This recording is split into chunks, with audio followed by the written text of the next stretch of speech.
In the late 1930s, the United States Army Air Corps faced an urgent question. How could American fighters match or surpass the rapid technological advances of Europe's air forces? Germany was fielding the sleek Messerschmitt Bf-109. Britain was refining the Spitfire, and Japan's Mitsubishi Zero was already proving dominant in Asia. The Air Corps needed something radically different, something that could fight across oceans and keep pace with the new era of warfare. Lockheed answered that call with a design so unconventional that many officers dismissed it as a dangerous gamble. Led by the young engineer Clarence Johnson, the Lockheed team proposed a twin-engine, twin-boom fighter with a central nacelle housing the cockpit and heavy armament. Unlike the single-engine fighters of its day, this machine would rely on brute power and high-altitude performance. It was christened the XP-38. From the start, the Lightning looked unlike anything in the sky. The prototype featured turbo-supercharged Allison engines mounted in slender booms, counter-rotating propellers to eliminate torque, and an arsenal clustered in the nose, 4.5 caliber machine guns and a 20mm cannon. This nose-mounted firepower meant that, unlike wing-mounted guns that converged at set distances, the P-38's weapons delivered a concentrated stream of fire at any range. For pilots, it promised devastating accuracy. The XP-38's first real moment of fame came in February 1939, when it attempted a record-breaking transcontinental flight from California to New York. The prototype completed the journey in just over 7 hours, shattering records, though it tragically crashed on landing due to carburetor icing. Still, the feat electrified military planners.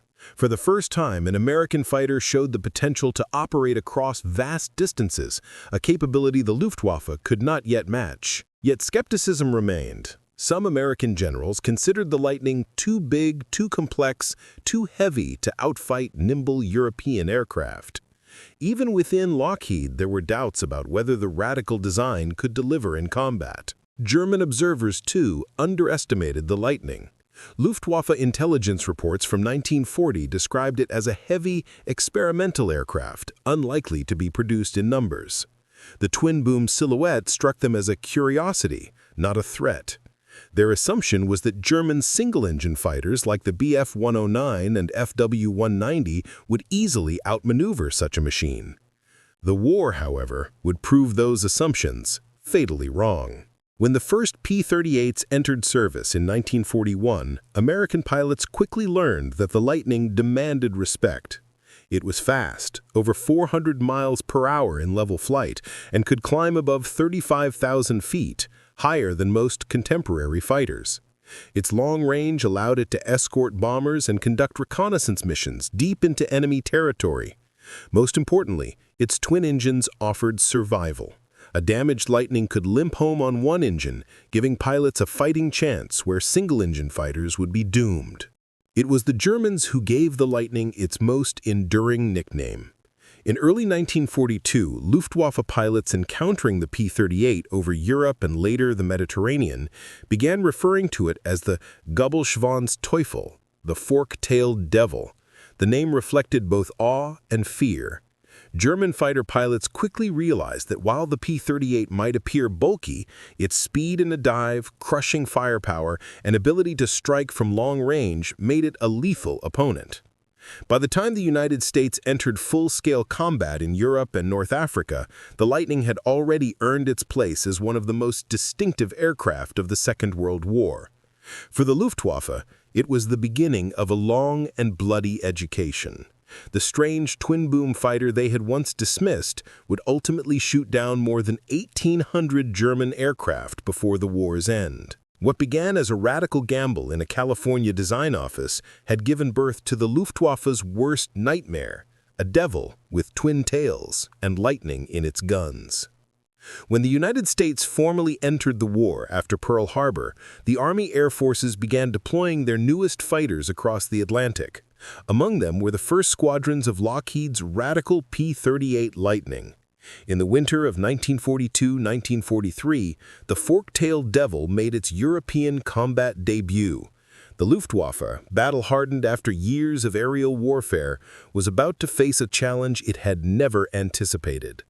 The first P-38s assigned to the 8th Air Force flew from bases in Britain, tasked primarily with long-range escort missions for heavy bombers. Early versions of the Lightning were fitted with drop tanks, allowing them to accompany B-17 Flying Fortresses and B-24 Liberators deep into German-controlled skies. For the first time, American bombers had a fighter that could match their range. Luftwaffe pilots initially greeted the strange twin-boom silhouette with curiosity, even contempt. Many assumed that a fighter of such size could not maneuver effectively.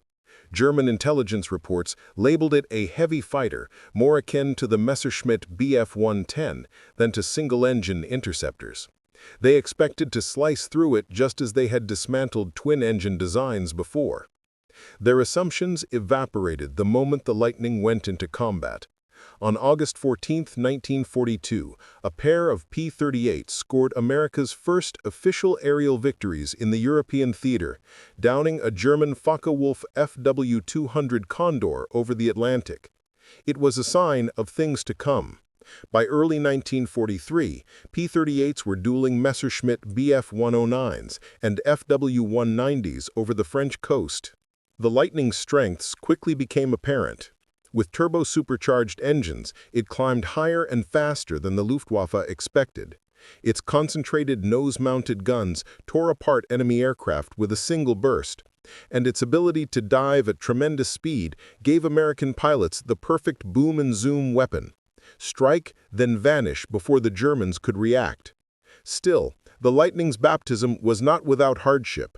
Pilots struggled with cockpit heating at high altitude, often flying in sub-zero conditions for hours.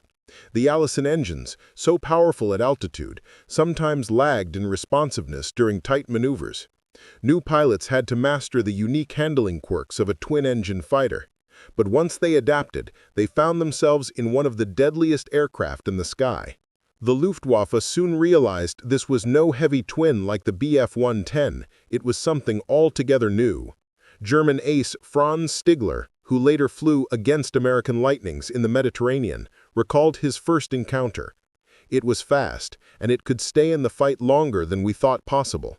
We did not know how to deal with it at first. By mid-1943, P-38s were flying deep escort missions over occupied France and into the Low Countries.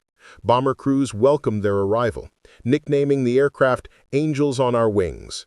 Losses began to decline, as the Luftwaffe found it increasingly dangerous to mount concentrated attacks against tightly escorted formations. Not all encounters favored the Americans. In swirling dogfights, the P-38 could still be outturned by the more agile Bf-109 and FW-190. Pilots had to learn discipline, never engage in slow-speed turning duels, always fight on their own terms. Training manuals emphasized dive attacks, energy fighting, and the Lightning's superior firepower. Used correctly, the aircraft could dictate the battle. By the end of 1943, the Luftwaffe was no longer scoffing at the Lightning. Reports filtered back to Berlin describing the twin-tailed fighter that could match Germany's best. Luftwaffe mechanics began to brief new pilots with a caution: if you see the fork-tailed devil, do not underestimate it. For the Americans, the baptism of fire in Europe proved what Lockheed's engineers had promised: the P-38 could fight and win in the toughest skies of the war. For the Luftwaffe, it was the opening of a nightmare that would only grow worse as the Lightning spread across every front. By late 1942, the war had shifted toward the sun-scorched deserts of North Africa. The British Eighth Army had turned the tide against Rommel at Al Alamein, and the Allies launched Operation Torch, landing American forces in Algeria and Morocco. With them came squadrons of P-38 Lightnings, sent to prove themselves in the most punishing climate of the war. The Mediterranean theater presented challenges unlike those of Northern Europe. Sand and dust chewed into propellers, clogged radiators, and shortened engine life. The desert sun cooked cockpits to unbearable temperatures, while at altitude, the air grew freezing cold. The Lightning's complex turbo-superchargers required constant maintenance in these conditions, but mechanics improvised with desert ingenuity, keeping the twin-tailed fighters in the air. In North Africa, the Luftwaffe still held the edge in experience. German pilots of JG-27, veterans of Crete and the Desert War, had earned reputations as deadly opponents. Italian squadrons, though battered, continued to fight tenaciously. They expected the P-38 to falter in this environment, believing the twin-boom design too fragile for desert operations. Instead, the Lightning adapted quickly and struck with ferocity. One of the Lightning's great demonstrations came in late 1942, when P-38s from the 1st Fighter Group intercepted Axis transports ferrying supplies across the Mediterranean. With its long range, the Lightning could patrol the sea lanes and cut down the Luftwaffe and Regia Aeronautica's lifeline to North Africa. Convoys bound for Rommel's Africa Corps were shredded by attacks from above, their Ju-52 transports and Italian bombers falling prey to the concentrated fire of Lightning squadrons. The Luftwaffe began to take notice. Pilots who once dismissed the American fighter now dreaded its arrival. Its silhouette against the desert sky, two booms framing a central cockpit, was unlike anything else. German airmen gave it grudging respect, calling it a machine that combined the speed of a fighter with the endurance of a bomber.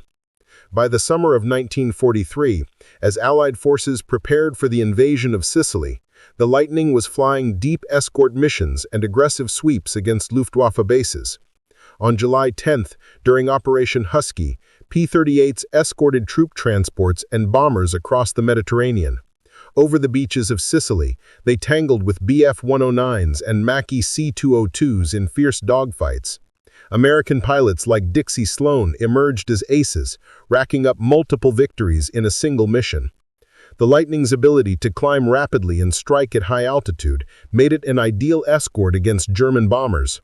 In one notable encounter, P-38s intercepted a formation of Ju-88s and He-111s over the Strait of Messina. The nose-mounted guns tore through the bombers, sending several crashing into the sea before German fighters could intervene. For Allied commanders, it was confirmation. The Lightning was a weapon capable of tipping the balance of air superiority in the Mediterranean. But the theater also exposed weaknesses. The P-38's Allison engines, sensitive to fuel quality, sometimes struggled in the hot climate. Pilots had to manage engine temperatures carefully to avoid overheating. Still, even with these limitations, the Lightning proved resilient. Crews learned to love its twin-engine security. Many returned home safely after losing one power plant over enemy territory. By the time Allied forces pushed into Italy in late 1943, the Luftwaffe's grip on the Mediterranean skies was broken. Axis supply lines had been severed. Their veteran units bled dry by relentless escort missions and sea patrols. The P-38 had played a central role in this transformation, combining reach, firepower, and endurance in ways the Germans had not foreseen. For the Luftwaffe, North Africa and Sicily had been the proving ground. In Europe's northern skies, they had scoffed at the Lightning. In the Mediterranean, they learned to fear it. And as the campaign shifted toward the Italian peninsula, the forked-tailed devil would only grow more dangerous. While the P-38 Lightning carved its reputation over the deserts of North Africa and the Mediterranean skies, it would achieve one of its most legendary victories far from Europe, deep in the jungles of the Pacific. Here, in April 1943, the Lightning became the centerpiece of one of the most audacious aerial missions of the war, Operation Vengeance. The target was no ordinary enemy. Admiral Isoroku Yamamoto, architect of the Pearl Harbor attack, remained Japan's most revered strategist. American intelligence had intercepted and decrypted his travel itinerary through magic code-breaking operations. On April 18th, Yamamoto planned to fly from Rabaul to Balalay Island, inspecting frontline bases to rally morale. Washington gave the order: Yamamoto must not return alive. Only the P-38 had the range to reach him. The mission required a 1,000-mile round trip over open ocean, far beyond the reach of most Allied fighters. The 339th Fighter Squadron, under Major John W. Mitchell, was chosen for the task. 18 Lightnings would fly the mission, each stripped for endurance, tanks filled to the brim, every detail calculated down to the minute. At dawn, the Lightnings roared from Guadalcanal, hugging the waves to avoid Japanese radar. For 2 hours they flew in radio silence, engines humming steadily, the twin tails slicing low over the Pacific. Navigators relied on dead reckoning and wristwatches. There could be no error. Miss the intercept point by a few minutes, and Yamamoto would escape. At 9:34 a.m., lookouts spotted the formation. 2 Mitsubishi G4M Betty bombers, escorted by 60 fighters. Yamamoto was aboard the lead bomber. Mitchell's Lightnings climbed swiftly, engines straining, as Lieutenant Rex T. Barber and Captain Thomas Lanphier split their attack. The battle lasted mere minutes, but would echo for decades. Barber closed in on Yamamoto's bomber from the right, unleashing a storm of .50 caliber fire. Tracers stitched across the Betty's fuselage, puncturing its fuel tanks. The Betty billowed smoke, rolled into the jungle below, and exploded in a fireball. Yamamoto, still strapped to his seat, perished instantly. The second Betty, carrying Vice Admiral Matome Ugaki, tried to escape at treetop level. Barber pursued, shredding it with another burst. It crashed into the jungle, though Ugaki miraculously survived. Japanese Zeros, caught off guard, engaged fiercely, but were overwhelmed by the Lightning's heavy firepower. Within minutes, the American pilots had achieved what intelligence officers once thought impossible: the elimination of Japan's most celebrated naval commander. News of Yamamoto's death spread quickly. Japanese morale faltered, while the United States celebrated a daring triumph. Yet secrecy cloaked the mission. Officially, the Navy reported Yamamoto's death as a chance encounter. Only after the war was the truth revealed that it had been a meticulously planned assassination mission. Operation Vengeance was more than a tactical victory. It showcased the Lightning's unique abilities: long-range endurance, concentrated firepower, and the capacity to carry out precision strikes in hostile territory. No other Allied fighter could have flown the mission. For the P-38, it was a moment that cemented its reputation as more than just another aircraft. It was a strategic weapon. Barber and Lanphier would dispute for decades who fired the fatal burst that killed Yamamoto. The controversy remains unresolved, but the larger truth is undeniable: the Lightning delivered vengeance. The Luftwaffe, thousands of miles away, took note as reports of the mission spread. German intelligence understood the implications. If the Americans could dispatch fighters deep over the Pacific to kill Japan's top admiral, what could they do to the German high command? The psychological weight of the Lightning's reach extended even to Europe. In the Pacific, Yamamoto's downing proved that technology and planning could rewrite the course of war. For the P-38, it became a legend, an aircraft that carried justice on silver wings, striking precisely when the Allies needed it most. By late 1943, the war in Europe had reached a critical stage. The U.S. 8th Air Force was pounding targets deep inside Germany with waves of B-17 Flying Fortresses and B-24 Liberators. But as the bombers pushed farther from Britain, their vulnerability grew. The Luftwaffe pounced on these unescorted formations, and losses mounted at an unsustainable rate. The Allies needed a long-range escort fighter, and the Lockheed P-38 Lightning answered the call. The Lightning had already proved itself in the Mediterranean, but the skies over Germany were a different beast altogether. The Luftwaffe's Jagdgeschwadron squadrons, flying Messerschmitt Bf-110s and Focke-Wulf FW-190s, dominated the airspace. German aces, some with scores exceeding 100 victories, were determined to bleed the American bomber offensive dry. For U.S. commanders, the solution lay in marrying the P-38's range with aggressive escort tactics. In October 1943, P-38 groups began flying regular missions into German-held territory. Unlike the shorter-legged P-47 Thunderbolt, the Lightning could accompany the bombers all the way to industrial targets along the Ruhr, Berlin, and even Austria. Its twin engines reassured pilots that even if one was hit, they could limp home across the channel, a vital advantage against the flak and fighters of the Reich. The Luftwaffe soon realized that these were no ordinary opponents. The P-38s flew high and fast, using boom and zoom tactics perfected in North Africa. Diving from altitude, they unleashed concentrated streams of 50 caliber fire, then pulled away before the German pilots could react. Squadron diaries reveal growing frustration among German fighter leaders, who complained that the Lightning's speed and heavy armament made head-on attacks especially costly. Still, the transition was not without hardship. The damp, freezing conditions of Northern Europe exposed weaknesses in the Lightning's design.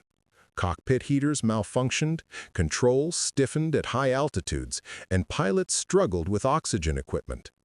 Enemy propaganda quickly labeled the P-38 the fork-tailed devil, a name that struck fear but also acknowledged its distinctive silhouette slicing through contrails. One of the first major tests came during the escort of the Regensburg-Schweinfurt raids, where the Luftwaffe launched massed intercepts against American bombers. P-38s dove into the furball with ferocity, scattering German formations and saving countless bombers from destruction.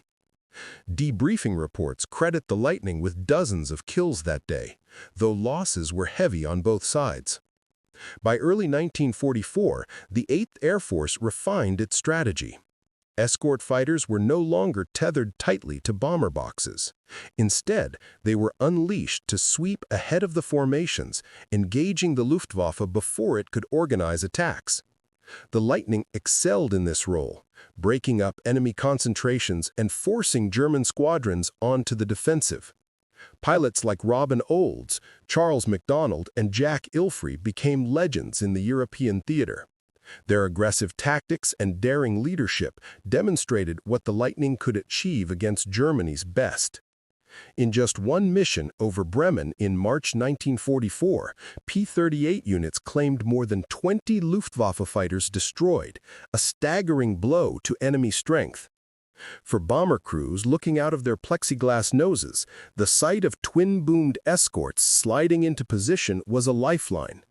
Morale soared knowing that the fork-tailed angels were overhead. Bomber command reports reveal a measurable drop in losses once Lightning escort groups became a permanent fixture of long-range missions. The Luftwaffe, stretched thin by attrition on the Eastern Front and in the Mediterranean, began to feel the pressure. Every P-38 victory chipped away at Germany's shrinking pool of veteran pilots.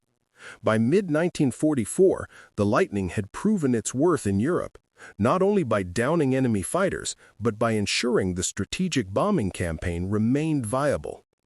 In the cold, endless skies above the Reich, the P-38 became more than a machine. It was a shield, a sword, and a symbol of America's industrial reach. Against the Luftwaffe's best, the Lightning carved its legend, opening the path to Germany's heartland. By the spring of 1944, the P-38 Lightning was no longer a curiosity in European skies. It was a respected adversary. For the Luftwaffe, its rival meant facing a fighter with unique strengths that demanded new tactics. For the Americans, it was a proving ground where Lightning pilots forged reputations as some of the fiercest aces of the war. German records describe the initial shock of encountering the twin-tailed fighter. Luftwaffe leaders ordered their pilots to avoid prolonged turning battles, where the P-38's size seemed to suggest weakness. Yet in reality, the Lightning could outturn the FW-190 at medium altitudes and hold its own against the nimble Bf-109. Its concentrated nose-mounted armament, 4.50 caliber Browning machine guns, and a 20mm cannon allowed pilots to deliver devastating bursts with uncanny accuracy. Encounters often began at high altitude, where P-38s escorted bombers deep into German airspace. Luftwaffe fighters dove from the sun, expecting to catch the Americans off guard. But Lightning pilots quickly adopted aggressive counter-tactics. Rather than sticking rigidly to bomber formations, groups of P-38s swept ahead, seeking to break up enemy attacks before they could form. These free hunts led to fierce dogfights over the Rhineland, the Alps, and as far east as Vienna. Among the men who stood out was Major Thomas McGuire of the 431st Fighter Squadron, who racked up 38 victories, making him the second highest-scoring American ace of the war. Flying his P-38 Pudgy, McGuire demonstrated masterful energy fighting, diving into enemy formations and climbing away before they could react. His wingmen remembered his uncanny ability to spot threats and position his unit for maximum impact. Charles MacDonald, commander of the 475th Fighter Group, added 27 confirmed kills, often flying missions where his unit claimed entire German formations. In just one sortie over New Guinea, his P-38s destroyed nearly a dozen aircraft without loss. Though most of his victories were scored in the Pacific, his tactics influenced European P-38 squadrons, proving that the Lightning was lethal in any theater. For the Germans, these duels were costly. Jagdgeschwader 26, the Abwehr boys, long the scourge of Allied fighters over France, found themselves harassed relentlessly by Lightnings in 1943–44. German ace Heinz Baer admitted in post-war interrogations that the P-38's firepower and ruggedness made it a more dangerous opponent than early Thunderbolts. He said, "The twin tail meant you always knew it was coming for you." The Lightning's durability often saved lives. Stories abound of P-38s returning to base with one engine destroyed, tails shredded, or wings riddled with holes. Pilots trusted their aircraft to bring them home even from the heart of Germany. That reliability inspired daring engagements that might have been unthinkable in single-engine fighters. Still, the Lightning was not invincible. Its large frame made it an easy target, and compressibility at high speeds remained a danger. Several promising aces, including Richard Bong's rival, McGuire, were lost to accidents or tactical misjudgments. For the Luftwaffe, these weaknesses offered slim hope against an enemy whose numbers and skill grew month by month. The duel between Lightning and Luftwaffe became a battle of endurance. Germany's experienced fighter leaders dwindled, while American replacements arrived steadily, honing their skills in combat.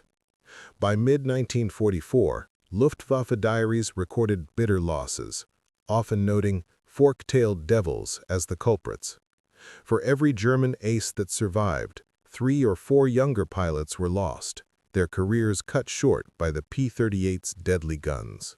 When historians tally the numbers, the Lightning's impact becomes clear.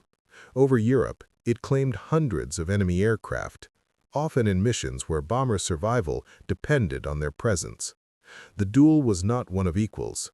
Germany's best fought valiantly, but the tide of American industry and the skill of P-38 pilots shifted the balance irreversibly.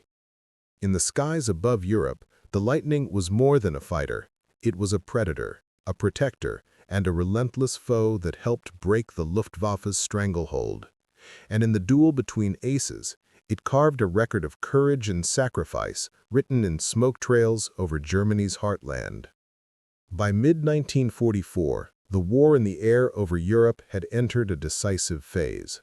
The Luftwaffe, once the terror of the skies, was stretched thin across multiple fronts. On the Eastern Front, it bled daily against the Red Air Force. In the Mediterranean, its strength had been sapped by Allied advances. And over the Reich itself, the relentless pounding of American and British bombers demanded constant defense. Into this crucible, the P-38 Lightning emerged as one of the Allies' sharpest tools for dismantling German air power. The Lightning's role in Operation Point Blank, the Allied plan to cripple Germany's aircraft industry and force the Luftwaffe into battle, proved pivotal. P-38 groups swept ahead of bomber streams, hunting interceptors before they reached the B-17s and B-24s. Missions over Regensburg, Berlin, and Munich often turned into swirling melees involving hundreds of aircraft. Combat reports describe skies so crowded with contrails, smoke, and tracers that pilots compared them to flying through a thunderstorm of steel. One such clash occurred on March 8, 1944, during a massive raid on Berlin. German controllers scrambled over 300 fighters, intent on destroying the American bombers. As the formation neared the target, P-38s of the 55th Fighter Group dove into the intercepting force, their guns flashing. Lieutenant Colonel Jack Jenkins later recalled, "It was a knife fight in a phone booth. Everywhere you looked, a Messerschmitt was rolling in, and everywhere you turned, a Lightning was right there to meet him." By the day's end, the Luftwaffe had lost dozens of aircraft, many at the hands of P-38 squadrons. For bomber crews, the effect was immediate. Loss rates, once catastrophic, began to fall. Where once entire squadrons of B-17s had been mauled by unopposed German fighters, now the arrival of Lightnings tilted the balance. Their long range meant no bomber box was left exposed. The psychological relief of knowing escorts would still be there over Leipzig or Vienna cannot be overstated. German accounts from Jagdgeschwader 11 and JG-27 paint a grim picture. Fuel shortages limited training flights, while replacement pilots, often barely out of flight school, were thrown against veteran American formations. Facing the heavy-hitting Lightning, many never returned. Post-war interrogation reports reveal that commanders begged for more time to prepare recruits, but the pace of Allied raids left no breathing room. The P-38 also struck directly at the Luftwaffe's foundations. Strafing missions targeted airfields from France to Austria, destroying aircraft on the ground, tearing up runways, and crippling maintenance facilities. Pilots recalled the eerie sight of Luftwaffe planes burning in neat rows after a lightning sweep. Every sortie that destroyed a Messerschmitt before it could take off was another victory in the broader war of attrition. Massed air battles in mid-1944 marked the beginning of the Luftwaffe's collapse. The Big Week campaign of February had already hammered aircraft factories, but the summer brought relentless pressure. With Lightnings, Mustangs, and Thunderbolts flying in concert, the U.S. Army Air Forces could finally escort bombers all the way to their deepest targets. The Luftwaffe was forced to fight and bled itself white in the process. By the time of the Normandy invasion in June 1944, the air superiority battle had been decided. German fighters that once roared over occupied Europe were now a rarity. When they did appear, they were often met by swarms of escorts, including P-38s that dove mercilessly upon them. In the skies over Caen, Cherbourg, and Saint-Lô, the Luftwaffe was no longer the hunter. It was hunted. The strategic impact of these massed air battles cannot be overstated. Without the escorts provided by aircraft like the Lightning, the bombing campaign might have stalled, denying the Allies the chance to weaken Germany's war machine before D-Day. Instead, the P-38's long range and firepower ensured the Luftwaffe was broken as a coherent fighting force, paving the way for Allied armies to storm the beaches of Normandy with overwhelming air superiority. The fork-tailed devil had done its part, not only as a duelist of aces, but as a hammer that shattered the enemy's wings. By the end of World War II, the skies of Europe and the Pacific had utterly been transformed. Once dominated by the fearsome Luftwaffe and the seemingly unstoppable Japanese air arm, the balance had shifted irrevocably. In that transformation, the Lockheed P-38 Lightning played a central role. Its twin tails and powerful engines became symbols not only of American industrial might, but also of relentless determination in the air. Across both theaters, the Lightning's record was staggering. Official tallies credit P-38s with destroying more than 1,800 enemy aircraft in aerial combat against the Luftwaffe alone, with thousands more destroyed on strafing runs and ground attacks. In the Pacific, it racked up even greater totals. Richard Bong's 40 victories, Thomas McGuire's 38, and Charles MacDonald's 27 all came at the controls of the Lightning. No other American fighter produced so many top-scoring aces. For bomber crews who survived missions deep into enemy territory, the sight of Lightnings sliding into escort position was more than a tactical advantage. It was hope itself. A B-17 navigator once wrote in his diary, "We called them fork-tailed angels because when they showed up, you knew you had a chance of making it home." This sentiment echoed from Italy to Burma, from the Solomon Islands to the skies over Berlin. The Luftwaffe, by contrast, never recovered from the pounding inflicted by the Allied fighter arm. Its veteran cadres were ground down, its replacement pilots slaughtered before they could gain experience. German commanders admitted after the war that the arrival of long-range escorts like the P-38 made the defense of the Reich untenable. By 1945, even the most seasoned Jagdgeschwader had been reduced to shadows of their former selves. But the Lightning story was not only written in kills and victories, it was also a triumph of design and vision.